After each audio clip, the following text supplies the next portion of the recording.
Start. महोदय, दोपहर के 3 बजे थे और सभी मैंने एक ग्रुप चैट में यह संदेश पढ़ा, फिको को गोली मार दी।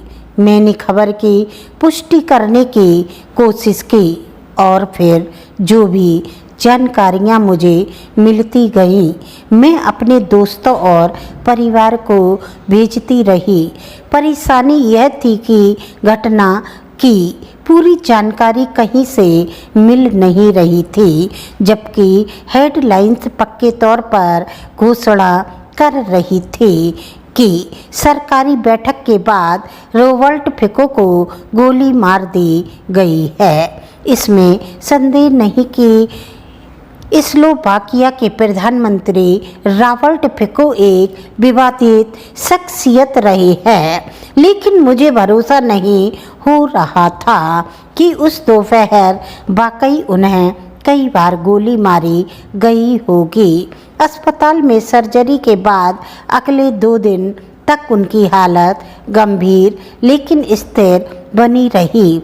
दरअसल स्लोवाकिया की राजनीति इस कदर ध्रुवीकृत हो चुकी है कि बयानबाजी तो छोड़िए, आए दिन हिंसा की खबरें आम हो गई हैं। पत्रकारों, कार्यकर्ता और यहाँ तक कि महिलाओं को भी ऑनलाइन धमकाया जा रहा है। 2016 में ऑफिस से अपने घर जाते वक्त मुझ पर भी हमला किया गया है। 2022 में एक बार के 2 लोगों पर घातक हमला किया गया जो राजनीति से प्रेरित था। हाल ही में एक प्रेस कॉन्फ्रेंस में 2 पूर्व मंत्रियों में हाथापाई की नौबत आ गई। हालांकि ज़्यादातर मामलों में ये नफरतपूर्ण बयानबाजी इंटरनेट तक ही सीमित है और अब तो यह सामान्य बात महसूस होने लगी है। कानून निर्माता, कार्यकर्ता और पत्रकार इसे सार्वजनिक जीवन में भाग लेने की कीमत मानते हैं। हम खुद को आश्वस्त करते रहते हैं कि जो लोग ऑनलाइन धमकी भरे संदेश भेजते हैं वे असल ज़िंदगी में अमूमन ऐसा नहीं करते।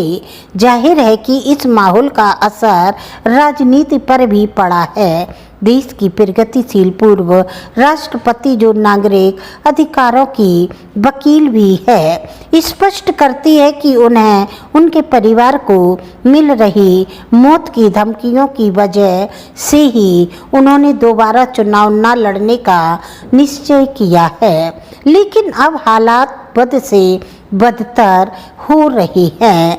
अब किसी ने प्रधानमंत्री को गोली मार दी है। पीछे मुड़कर देखें तो यही लगता है कि नफरती बयानबाजी अनिवार्य रूप से धीरे धीरे हिंसा पर उतर आई है और हम इस खतरनाक क्षण में इंतजार कर रहे हैं कि आगे क्या होगा। मुमकिन है कि सरकार की तरफ से कठोर कार्रवाई की जाएगी और सब कुछ बदतर होता जाएगा, या फिर हम ठंडे दिमाग से उठेंगे, अपने खंडित देश के टुकड़ों को उठाएंगे और उन्हें वापस जोड़ने की कोशिश करेंगे। आपको डिक्टेशन अच्छी लगी तो आप लाइक करें, सब्सक्राइब करें। That's all.